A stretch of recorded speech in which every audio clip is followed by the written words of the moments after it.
Alors que l'OM vient d'enchaîner un troisième résultat décevant au Vélodrome et que les prestations sont globalement moins convaincantes pour l'équipe malgré la deuxième place, la situation de Vitinha et d'Unai interpelle parce qu'ils comptent seulement 275 minutes de jeu à eux deux et qu'ils doivent globalement se contenter de rentrer quelques minutes en fin de match. Dans cette vidéo, on va tenter de mieux comprendre la situation en se demandant s'il faut s'inquiéter pour Unai et Vitinha et en se demandant aussi comment les intégrer dans l'équipe. De votre côté, est-ce que la situation de nos deux recrues vous inquiète? Pensez-vous que Tudor doit leur donner plus de temps de jeu, ou alors pensez-vous qu'il faut attendre la saison prochaine pour les voir dans le 11? J'attends vos avis en commentaire, vous aurez le mien tout au long de la vidéo. On commence directement avec un focus sur la situation d'Unai, recruté en toute fin de mercato pour 10 millions d'euros au total, 8 plus 2 de bonus. La direction a frappé un grand coup en allant chercher la révélation de la Coupe du Monde 2022, qui était suivie par plusieurs clubs européens, dont le Napoli par exemple, qui pour le coup avait beaucoup d'arguments à faire valoir, avec la Ligue des Champions et une excellente saison en Serie A. Au moment de son arrivée, il n'avait joué que 30 minutes depuis la fin de la Coupe du Monde, et forcément ça annonçait déjà un peu une intégration progressive pour qu'il reprenne le rythme au fur et à mesure. Ses débuts par contre ont été plus que remarqués avec un premier but dès son premier match pour faire le break contre Nantes, un enchaînement magnifique dans la surface qui a impressionné tout le monde, et qui a clairement renforcé la hype qui était déjà très haute par rapport à ses performances au mondial. Depuis, il a dû se contenter d'entrées en jeu assez courtes, contre Nice, Clermont, Paris, Rennes et contre Strasbourg le week-end dernier il n'est pas entré en jeu du tout, mais ça se justifie par le contexte et le scénario du match avec l'infériorité numérique et son profil plutôt offensif. Sa seule titularisation c'était contre Toulouse, dans une première mi-temps où toute l'équipe était en difficulté, c'est évidemment pas le seul à avoir vécu une première mi-temps compliquée, mais il n'a pas vraiment brillé non plus. C'était pas forcément un cadeau de le lancer ce jour-là parce que Toulouse était sur une très grosse dynamique. Clermont, ça aurait pu être un match intéressant pour le lancer, mais quoi qu'il en soit, ça reste compliqué et quand même assez long d'assimiler ce que Tudor veut mettre en place, et certainement qu'il doit encore s'adapter tactiquement.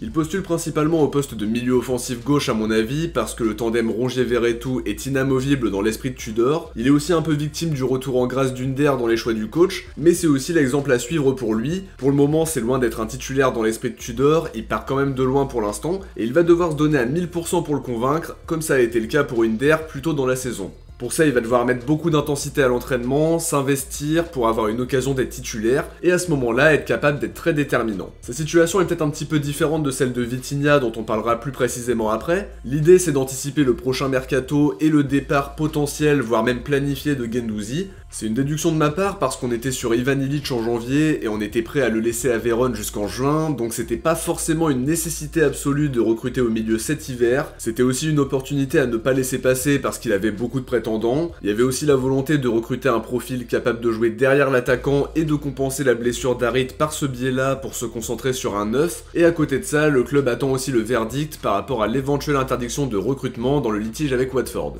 Pour revenir au terrain, c'est un joueur qui peut apporter en cours de match dès cette saison, par sa capacité à faire des différences balle au pied et à profiter des phases de transition. Au vu du départ probable de Guendouzi, il aura donc plus de temps de jeu la saison prochaine, et la prépa va beaucoup l'aider pour montrer ses qualités. Concernant Vitinha maintenant, la situation est plus ou moins similaire, ils en sont quasiment au même point dans leur intégration, 118 minutes de jeu seulement au compteur pour un joueur qui était encore titulaire à Braga 10 jours avant son arrivée, et qui donc avait du rythme. Pour le coup, Tudor l'a vraiment pas lancé dans les meilleures conditions, titularisé contre Nice en étant soutenu par Payet et Under, une première mi-temps très frustrante pour lui, dans une animation offensive en grande difficulté, et une sortie à la mi-temps. C'était un match très important, 5 jours après son arrivée, on imaginait quand même plutôt une association avec Sanchez et Malinowski, mais je pense qu'il n'a pas été très bien entouré pour sa première titularisation. Depuis, il a joué 20 minutes en championnat et 23 minutes contre Annecy, alors que c'était probablement le meilleur match pour le lancer, en tout cas sur le papier. Une gestion qui pose question parce qu'on aimerait le voir un peu plus pour qu'il puisse s'intégrer progressivement, mais pour le moment, son temps de jeu laisse à désirer.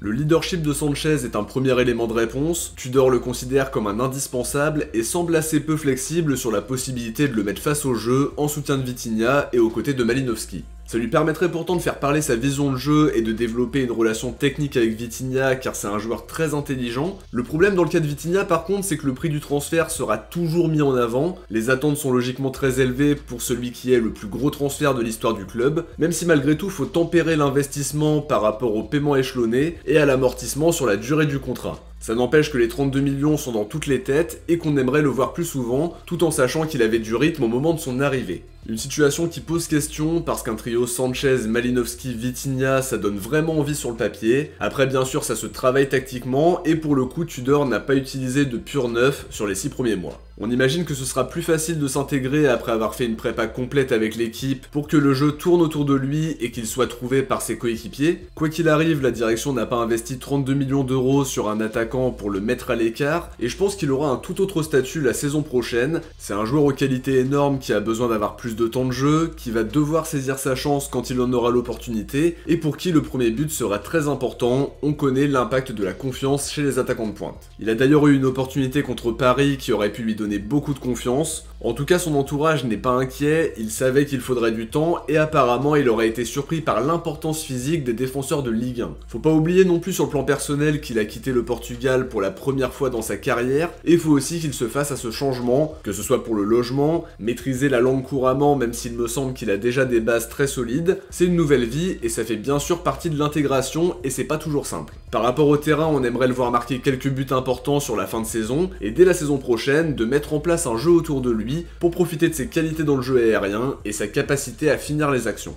Alors maintenant, pour conclure sur cette analyse, c'est une situation compliquée pour le moment pour deux joueurs qui font partie intégrante du projet sportif, ça y a pas de doute, mais qui n'ont pas encore réussi à renverser la hiérarchie. À leur arrivée, c'était compliqué de s'intégrer dans une équipe qui tourne bien et qui enchaîne les bons résultats. C'est dur de désavouer les titulaires quand ça se passe bien. Par contre, sur les derniers matchs, l'équipe n'est plus aussi convaincante que sur le début d'année 2023, et c'est peut-être le bon moment pour Unai et Vitinha qui auront des opportunités d'ici la fin de saison et qui devront les saisir. Sur l'aspect tactique, c'est compliqué de s'intégrer en cours de saison, Malinowski a plus ou moins réussi à le faire et c'est de mieux en mieux, mais à côté de ça, Tudor a une idée précise de son 11 type et pour le moment, ils n'ont pas encore réussi à s'imposer dans l'esprit du coach, et comme l'expliquait Malinowski en conférence de presse, ils doivent prouver en se donnant à 1000% à l'entraînement et en étant convaincants au moment où ils jouent. Que ce soit l'un ou l'autre, ils auront un statut bien plus important la saison prochaine après une prépa complète. Je pense quand même qu'ils doivent avoir un temps de jeu plus élevé sur les derniers matchs pour continuer leur acclimatation. S'ils sont déterminants dans des matchs cruciaux, ça les mettra dans les meilleures dispositions pour la saison prochaine. De très bons joueurs qui doivent encore se mettre au diapason par rapport à ce que demande Tudor, mais qui sont très talentueux et qui selon moi vont nous régaler sur les prochaines saisons. Pour le moment, Vitinha est donc bloqué par la concurrence de Sanchez qui est indispensable par son leadership et qui est finalement le choix numéro 1 en neuf depuis le début de la saison, et l'arrivée de Vitinha n'y a rien changé pour l'instant. Unai pourrait avoir son mot à dire par rapport au poste de milieu offensif, mais Tudor lui préfère Guendouzi, Malinowski ou Inder pour le moment. Difficile de juger les prestations parce que leur temps de jeu est très réduit, mais ils ont toutes les qualités pour s'imposer et incarner le futur de l'OM, mais pour ça, faut accepter de leur laisser un petit peu de temps. En tout cas de mon côté, je suis pas inquiet, même si j'aimerais quand même les voir jouer un petit peu plus souvent d'ici la fin de saison et dans les meilleures conditions, et ça passera par des entrées en jeu de 20-25 minutes plutôt que les 5-6 minutes qu'ils ont ces derniers temps. De notre côté, on arrive à la fin de cette analyse, j'espère qu'elle vous a plu, et comme d'habitude, si c'est le cas, n'oubliez pas de laisser un like avant de partir pour soutenir la chaîne et lui permettre d'être de mieux en mieux mise en avant. Je vous invite aussi à vous abonner en activant la cloche pour suivre l'actualité de l'OM à 100% sur la chaîne. Si vous avez regardé la vidéo jusqu'à la fin, écrivez Unai dans les commentaires. De mon côté, je vous dis à très vite pour une prochaine vidéo. D'ici là, n'hésitez pas à aller voir le deuxième épisode de la série Focus sur les prêtés qui est sorti la semaine dernière. Je vous mettrai le lien en commentaire épinglé et vous pourrez aussi la trouver sur l'écran de fin de vidéo dans quelques secondes. Ciao, portez-vous bien et surtout allez l'OM.